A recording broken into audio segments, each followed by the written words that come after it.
Welcome to our Farm Business Management educational series and to the first video in the business planning module or section of that series. What I want to do here is give a brief overview of what business planning is and a brief introduction to the various components that make up a comprehensive business plan. Business planning means different things to different people. As a general statement, the meaning is much broader than just thinking about financial projections, which is the common misconception about business planning that I hear a lot.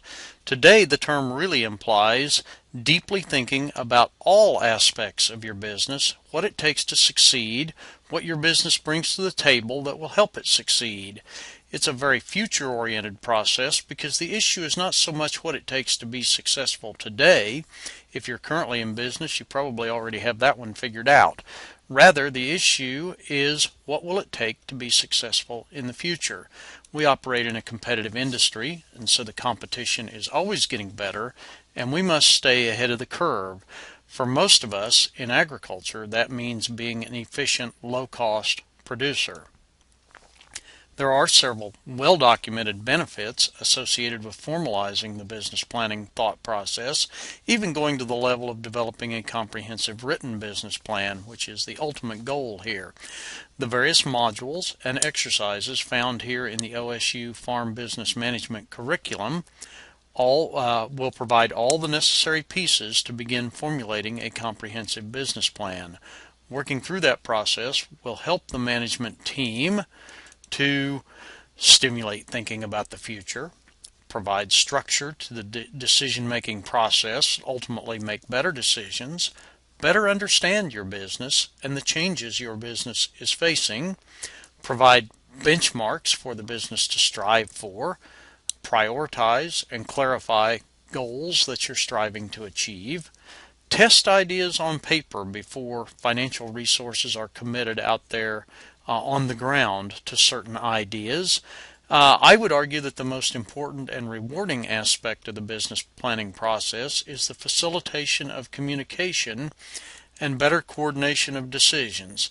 The planning process can't move forward without input from all stakeholders, all of the people who have an ownership interest in the business, a managerial interest in the business, and in agriculture, don't forget those all-important people who have an emotional stake in the business.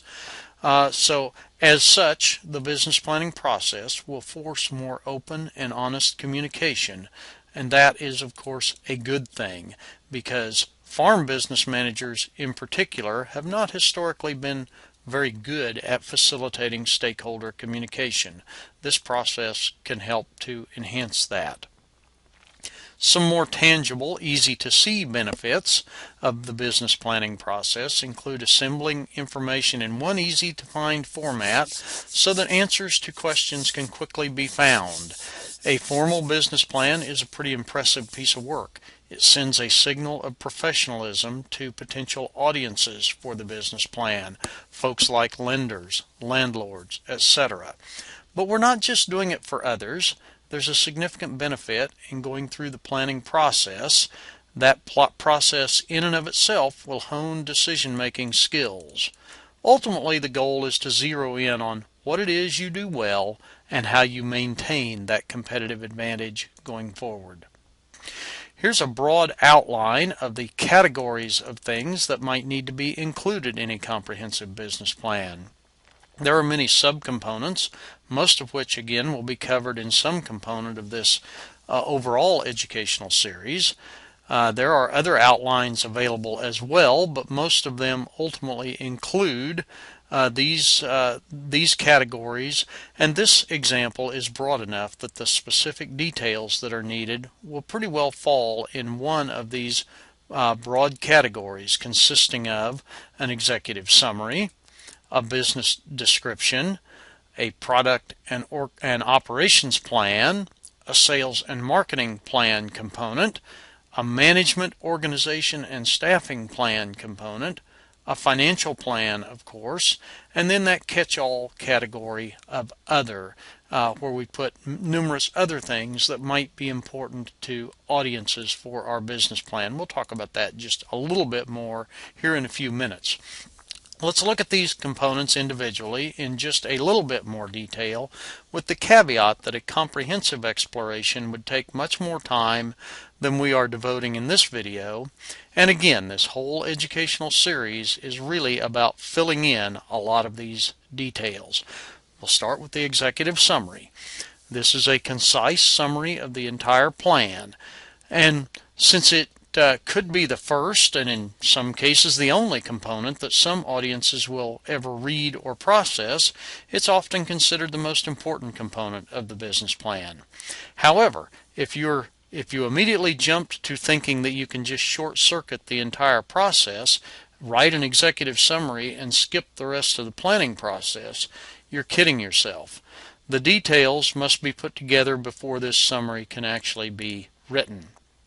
Think of the executive summary as the quote-unquote Shark Tank presentation of your business. Very quickly explain to the audience why you think the business will survive and why you think the business will thrive in the competitive world we operate in. We all know the failure rate statistics for small businesses and especially for agricultural businesses. So with your little elevator speech, if you will, we want to think about who we are, why we're special, what need are we filling, what business environment we're operating in, what's the size and the scope of the business that we're managing or thinking about managing, and if we're needing to make some changes, what kind of money are we talking about, and what's the risk-reward trade-off. The description component of the business plan is one of the more fun components to put together because we want to talk about how the business got to where it is today. What's the history of our business? What products and services do we provide and why? Who all's involved in our operation? Who are those stakeholders that we talked about earlier? So we want to provide a detailed discussion of the resources that we manage currently or the resources that we may need in the future. Now here, we're not talking about just a list of the primary assets and their values. That will certainly be done later in the financial section. But rather here what we're talking about is what makes those key resources valuable to our business. How do those resources fit with what we're trying to do? What resources will we need to acquire in order to move forward in the future? And why do we think we need them? We need to make a good argument here before we think about spending large chunks of money. Do we have backup plans for those key physical resources? For example, what if the primary tractor breaks down? How are we going to get the cattle fed? How are we going to get the crops planted, etc.? We need a product and operations component of the overall business plan. Here we're talking about the products and the production process. Is there anything unique about what we're doing? Are we just producing a commodity like wheat, corn, commodity beef cattle? Or are we involved in something that's a little more specialized that we can charge a higher price for? Do we have a production scheduling plan clearly laid out? How do we assure the quality of the production process itself? Things like what's our protocol for injection sites for cattle?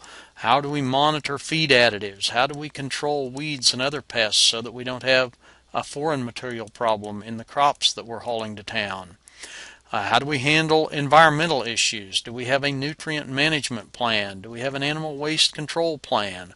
All of those things can be consolidated and discussed here in this section of the overall business plan. Are we subject to any special licensing or permitting issues? Like, are we required to have a pesticide applicator license for what we're doing? And how do we plan on maintaining currency and proficiency in that regard? What if things go wrong from a production standpoint? Drought, disease, etc. can all create production shortfalls. Have we thought about what could cause disruptions and what we would do to address them if they were to occur? The sales and marketing component. Nearly everyone you talk to will have a differing perception regarding what a commodity marketing plan involves. Most of us in agriculture are in the commodity business. And they'll have different opinions regarding how successful valuable time devoted to a specific marketing strategy will be. More thoughts will be provided on that topic when we get to both the crops and livestock marketing modules. At the very least, this component of the business plan should include a discussion of individual marketing philosophy, what tools the stakeholder team is comfortable with using to manage risk. Of course, for non-commodities, this whole concept of a product marketing plan takes on an entirely different meaning, trying to develop a pricing strategy, a promotional strategy, more consistent with a business school marketing mindset. One important point that I want to make here in the sales and marketing component is that at least for most of us in the agricultural business, marketing the business itself is actually a pretty crucial element of this component of the plan. Being seen as the tenant of choice in your community, the borrower of choice for your lender, the employer of choice in your community if you're trying to hire employees, or just being perceived in the community as a good community citizen can all be critical to the success of an agricultural business. These are in fact the components of the marketing plan that are the most difficult to think through, but perhaps the most critical in the long run. Marketing also pertains to product quality control. We talked just a few moments ago about production process quality. Relatedly, there may be some things that can be done on the marketing side to make sure that market premiums are being obtained when they're available, or at least discounts are being avoided. Are there any storage or inventory management issues that could be discussed in the marketing plan, such as an evaluation of a proposed farm grain storage facility and what benefits that might bring to being able to market the products that we produce? The management, organization, and staffing component of the business plan consists of many different subcomponents. I will point out there are three very distinct yet closely related types of quote-unquote structure that need to be addressed in the overall business plan. One of those, financial structure, will be addressed in detail in various modules, and that topic certainly warrants a section of its own in the business plan. The second component of structure that I want to talk about is legal structure, or entity choice structure as most of us refer to it. That's an important consideration for business operation and management. Choices, of course, range from sole proprietorships, general partnerships, various types of limited partnerships, to the more corporate type structures and LLCs. Each of those choices have advantages and disadvantages relative to an important criteria such as access to capital, liability protection considerations, management flexibility and control, facilitation of business continuity over time, business taxation, business legal filing requirements. Point is, business stakeholders need to carefully consider what is most important to them, find the appropriate mix of legal entity structures to address those issues. Finally, the third component of structure refers to organizational structure. This is how decisions are made within the organization and how lines of authority and responsibility are established. The business plan should clearly outline an organizational chart that establishes those lines of authority and responsibility, but more importantly, provides a framework for how that organizational structure might change over time as the business evolves. Is one person in charge of everything, and that's the way it is, and that's the way it will always be? Or is decision-making delegated among other various stakeholders? Also included in this section of the business plan would be a detailed inventory of the current human resources, the current people involved in the business. What are their skills? What are their strengths? How much time can they devote to the business on a daily basis? And how long are they planning on continuing to be involved in the business? How many years, for example? Along with this is, of course, an assessment of how those resource gaps need to be filled now and perhaps in the future. Finally, a plan for dealing with human resource emergencies should be clearly spelled out in this section of the plan. What happens if some important member of the management or ownership team is unable or unwilling to do their job, even on a temporary basis? How are we going to fill that gap? So again, the important point here is that there are three distinct yet connected quote-unquote structures that need to be considered in the business planning process. Organizational structure, who's in charge. Legal structure, what rules do we operate under. And financial structure, where do we get the money from. More on all of those later. That does lead us, however, to the financial component of the overall business plan. If you're following this particular example outline, many of these topics have specific modules dedicated to them later on in this educational series, but here's a quick overview. First, one can't make a plan for moving forward financially without first knowing where they're currently at. A current financial assessment is going to involve a balance sheet, summary of everything owned and owed at a point in time, an income statement, which is a summary of revenues and expenses over a period of time to help determine profitability, for example, and a cash flow statement, a summary of cash inflows and cash outflows to monitor our ability to keep bills paid, for example, over a period of time. Perhaps there might also need to be a statement of change in owner's equity to monitor ownership stakes in the business, particularly for businesses that involve multiple owner stakeholders. Next would be a comprehensive financial evaluation of the plan for the business to move forward in the future, over the next year or several years. This will involve specific tools such as enterprise budgets, cash flow budgets, perhaps whole farm financial statement projections or pro forma projections of financial performance over time.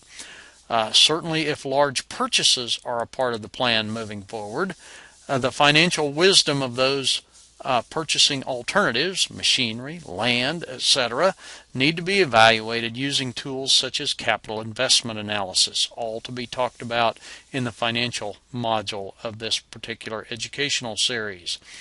The final component in this section of the business plan should be a discussion regarding how financial position and progress will be measured and monitored over time. What type of management information system is or will be put in place, and what tools will be used to evaluate the business financial position and performance. Also, stakeholders need to assess both their capacity and willingness to take on risk, and multiple stakeholder operations need to reach a consensus among individuals on that particular issue. Finally, periods of financial stress are a reality in agriculture. Many are going through that right now in Oklahoma agriculture. And every business needs to think about how they will deal with financially stressful situations that will inevitably be a part of any small business over time. Financial structure, of course, remember that refers to how much debt versus equity financing the business is going to use, and where does that debt and equity come from.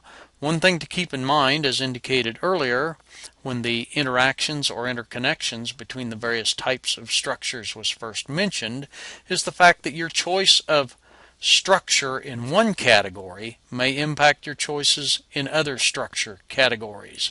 For example, if your business chooses to stay with a traditional sole proprietorship or even a general partnership as the legal structure, that may limit your ability to bring in funding from some potential sources.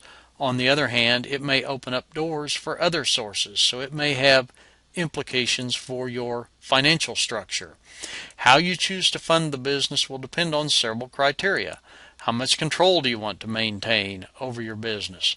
Do you need cash returns now versus investments that will generate long-term returns in the form of capital gains, but may generate low levels of cash returns in the near term? What are the terms available for various financing options? Repayment periods, interest rates, etc. Are there liquidity, repayment capacity issues that need to be considered? Finally, how will choices regarding the funding of the business impact various dimensions of risk exposure? What are the chances that a bad year could seriously impact the business or even the family's financial future? All of these structural interactions should be clearly thought out in the business planning process. Finally, that important other catch-all broad category that might need to be included in a business plan. It's important to summarize specific action steps that the business will take. What will we do as a result of going through this planning exercise? How will we know if we're succeeding?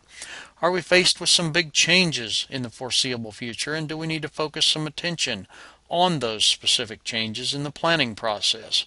Often it's a change on the horizon that stimulates farm families to begin thinking about a business plan in the first place. Have we thought about how we'll handle disruptive events? What bad things could happen? How likely are those things to happen? What impact would it have on the business if they do happen? And what can I do to reduce those negative impacts?